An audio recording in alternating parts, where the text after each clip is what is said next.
Yeah, well, it came out of a means of necessary because I got into a car crash in very early 2018, and I couldn't do what I was doing at work at a hotel in Tampa, so I was kind of out of work. And I'm like, now what do I do? So, yeah, comedians on court. I did everything Wait a minute, backwards. hold on, wait. Let me Yeah, stop you right there. yeah, You got into an accident yes, and you couldn't go back to your regular job. right. So you decided the best thing to do was to go into comedy. Right. To do because I was doing comedy while working at this hotel in Tampa for years. Did you hit your head? Really? Hey, welcome to the Word of God. I'm your host, Tony God. Got a great show for you today. We're going to be talking with Pat Largo and Aniria Attorney. Today's word is independent. As an independent shows and theme shows, Pat Largo, you may have already seen him in a few other videos. He's a comedian and a radio personality. He also produces his own live comedy shows under the brand of Comedians Uncorked. Aniria is an actress comedian. She's in the Atlanta area. She's been on several different shows, Netflix and Hulu and so forth. And she's also been a comedian for over. And we're going to be talking about putting together theme shows, our experiences with theme shows, some suggestions as far as like what you would do if you're going to do your own show. Hey, and listen, before we get into the interview, hit that subscribe button if you like what we do. It helps out the channel. It helps me grow. It gives me more access to resources to make this a better show. So thanks for tuning in. Enjoy it. Leave a comment. Let me know what you think. So, hey, let's get back to the show. Yeah, and she knows her stuff. And she has her own, not just an event, it's a huge event. It's K-Funny that we just did in Newport Richey, Florida at the beautiful Richey Suncoast Theater. And we just decided to talk about some of the indie shows, just those independent, really cool shows that people are doing, not just in our area, but around the country. So Aniria, thank you so much for joining us yet again. Good to be here. As far as theme shows, now you've been on other theme shows as well in the past, like the Diva shows, things like that. I've done different theme shows as well, you know. And now, Pat, but what you do with the Comedians Uncorked shows is kind of its own theme. You know, you kind of have your own brand. But like, now, is there something that, like with the other theme shows you did, is there something distinguishing about it that you liked about it, or was it kind of an ends to a mean, or why did you get on board in the first place? Well, I think that when I was part of the Funny Diva show, it was, I really liked it. I mean, I thought it was such a great idea. I thought it was so marketable. At the time, we all were kind of at different levels in the comedy skills, if you will, but we all had something to attribute. And what I liked about the theme show was that because we made it up, then we would do our lineup and we would tell, depending on how comfortable you were doing a certain amount of minutes, we're like, okay, well, you do 10 since you're still working on this, or more experienced person will do more. So I felt that control of being able to control the show was very appealing. I thought the Funny Diva at the time, I thought it was a great name. There were female comedians, but not so many like there are now. So it was kind of like that's true. Opening a door for more. Yeah, that's very true. At that point, there were not a whole lot of female comics in the market. No, even in Florida, in the regional market. Yeah, and now it's so refreshing to see so many more women, because that is another point of view, another perspective. You know, I like listening to the men just as I like listening to the women, and for that particular show, that was the attraction, that I got to hear other comedians' points of view that were like mine. Some weren't like mine, but it was a different point of view from a female perspective. Well, what about you, Pat? Like, you started your shows, you just kind of just went ahead and like, this is Comedians Uncorked, and here's what I do. I'm bringing these comics to you. Now, first, how did you come up with the name Comedians Uncorked? How did that originate? And then how did you decide, I'm just going to go ahead and do my own shows? Yeah, it came out of a means of necessary because I got into a car crash in very early 2018, and I couldn't do what I was doing at work at a hotel in Tampa, so I was kind of out of work. And I'm like, now what do I do? So, yeah, Comedians Uncorked. I did everything backwards. Hold on, wait. Let me stop you right there. Yeah. You got into an accident. Yes. And you couldn't go back to your regular job. Right. So you decided the best thing to do was to go into comedy. Right. To do, because I was doing comedy while working at this hotel in Tampa for years. Did you hit your head? It was. Well, you know what it was? It was, you know how, like, as the old Steve Harvey thing about, like, don't worry about fear, just jump, and you're going to hurt yourself on the way down, but like you'll make it. The chute's going to open. So I'm like, okay. I was actually going to this venue, I swear to God, in Port Richey, to get a job, like as a bar back or like a serve, just to do something, make money. And I just happened to ask him. I go, he had a beautiful stage outside, and I said, do you do shows? He goes, yeah. I go, do you ever do comedy? He goes, no. Why? What do you do? I go, I do comedy. He goes, we can do a show. He goes, do you have any sound equipment, name, anything? I said, nope, but I've got comedians.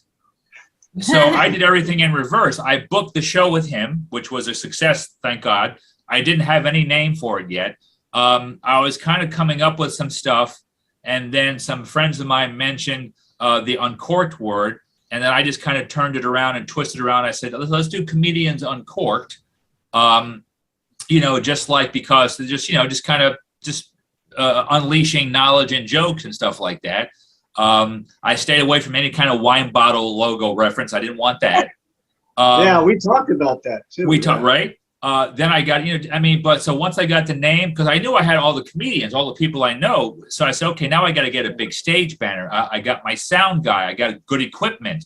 Now I have an actual, a product to present people. Please welcome to the stage, Mr. Tony God.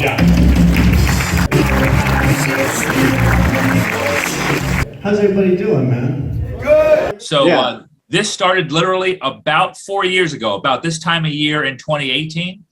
And, thank God, man, I've been doing the Comedians Uncorked brand now for a while. And I feel like when I say I bring the whole show, I literally bring a whole show. A full production. Wow. So basically, since 2018, you've been winging it.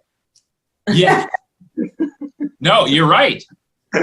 I tell people, I'm not a businessman. I'm learning. Difference. No, but here's the difference. Here's a perfect example of the different approaches, because it's like you kind of took a leap of faith at an opportunity. It's like at a moment in your life, and said, "This is it. I'm going to go for it, and whatever happens, happens." Yep. And Aniria, actually, she's gotten the K Funny off the ground after her past experiences, and then you kind of planned what you were going to do. You both are working. It's both working for both of you. So it's like so there's no formula, or whoever's watching, there's no formula if that's what you want to do. Like I had shows as well. Like you guys know, I did all those shows at the Improv. I did a ton of different theme shows. I would always get called to do the 420 shows, things like that. Like I've always kind of been accustomed to getting involved with theme shows. Like even back when I was doing music, when I was doing hip hop and I was rapping and everything. And when I had the band, there was obviously a niche. We had a particular sound. So I don't mind. I feel familiar with those things. One of the things I like about it is that you get to work with people that you like, more often.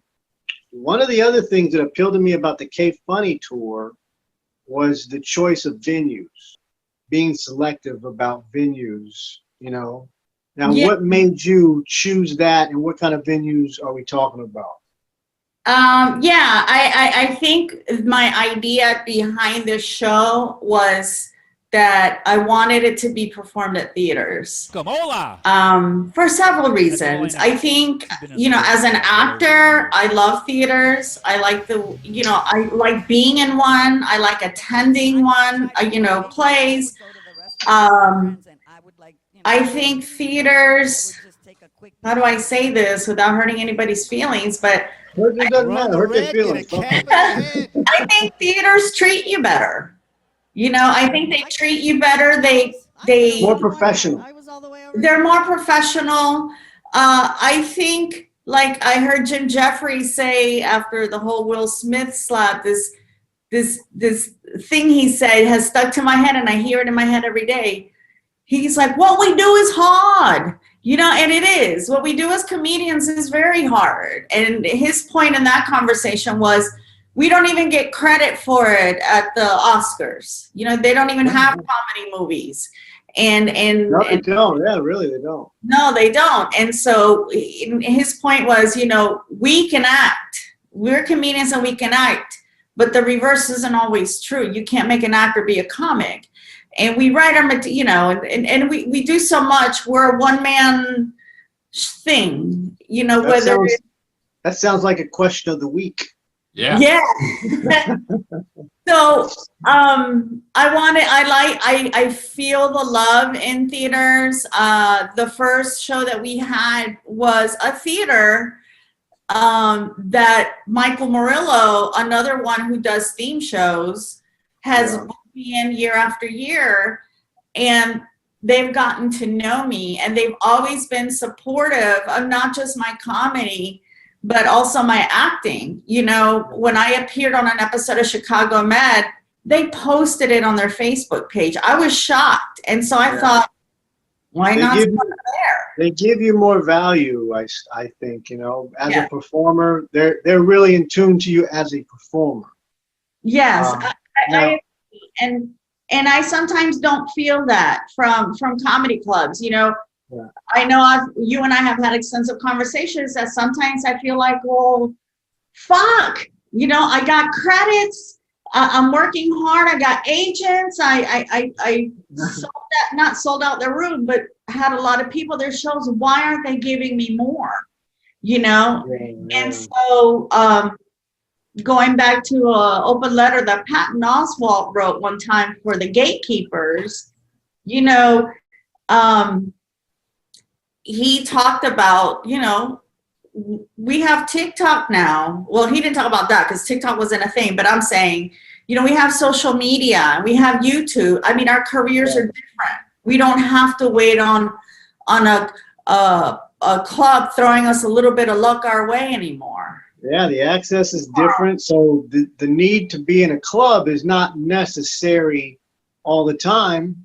Now, Pat, how do you like doing the theaters? Because you've done the grind in like the bars, you've done the live broadcast from events and all that stuff with the radio. You're still doing that stuff. Mm-hmm. But how do you like performing on theater as opposed to all those other stages? Or do you have a preference? Well, the theaters, the two that we done for K Funny are beautiful. Yeah, to do any kind of show, but that's you feel special when you're on that stage, I think, in my opinion. When it comes to my Comedians on Cork shows, when I have some golf course, their banquet hall type stuff, and you've been a part of those shows in Tampa with me, both of you. I like those rooms because they kind of make you feel special because it's a nice, kind of dress up, dinner, show, date kind of thing. It's a nice feeling. But the theaters that we did for K Funny, I would love to somehow down the road, do a Comedians Uncorked or anything in the theater again. I feel that was just I don't want to use the word cozy, but it was just really, it just made you feel at home when you got up there on stage and you see those folks and you see the lights and you're on that big stage and you see the orchestra pit in front of you. It's like, wow, I really feel like this is almost my Netflix special or something. It's really great.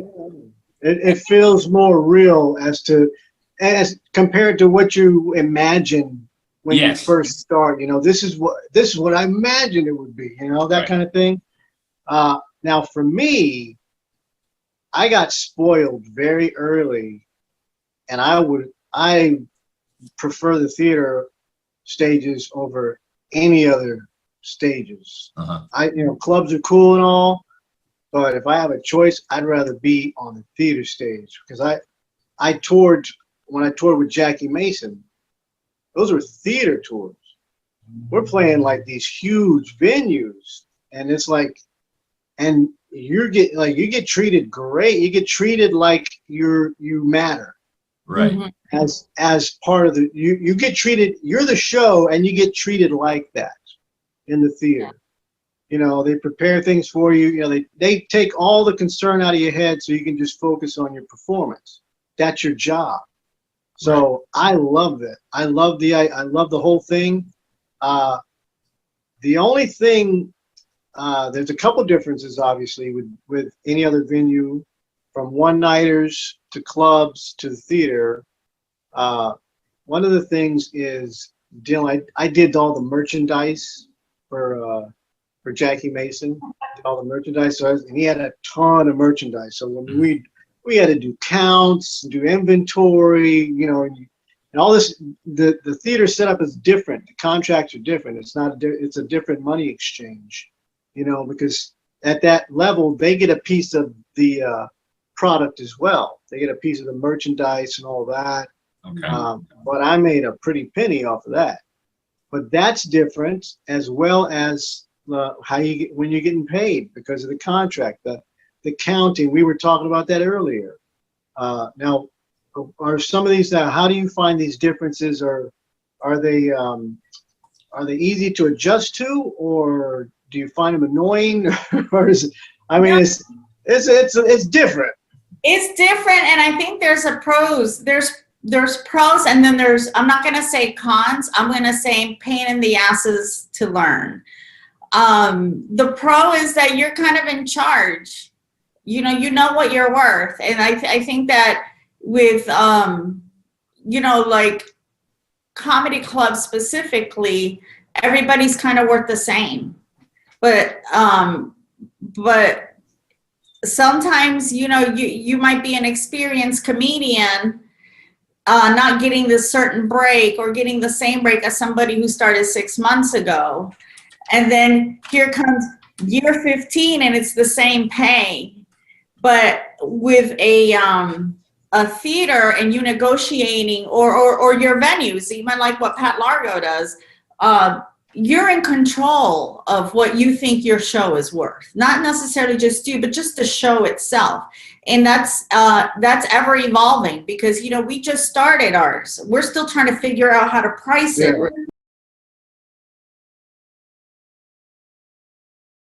A few years ago, you came up with this idea, K-Funny, and man, I'm happy to be a part of it. I got to host it again, host the evening. It's our second event that we did. Yeah. Tony God is a part of the show. Jeff Luis, this past show. I know many people also came to me and they said, "Man, we love Tony God." So they were just enjoying it. They were knowing the comedians. Talk about how you decided on the theme of the show, because that's kind of like, those are a couple of the reasons that I got on board. Like, one of the reasons is because of the theme of the show, Yeah. Well, thank you.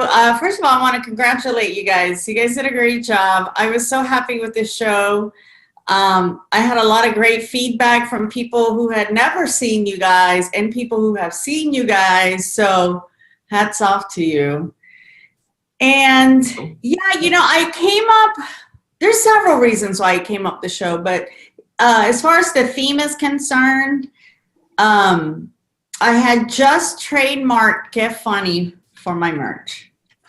And I really I went to LA, and I had. So this started out as a merchandising thing originally? Yeah, Okay. so let's go back. I was accepted to the Burbank Comedy Festival, and I decided that I was going to make a shirt that said Get Funny and see what kind of feedback I got. Okay. And I went to LA. I think I was there for like almost 2 weeks.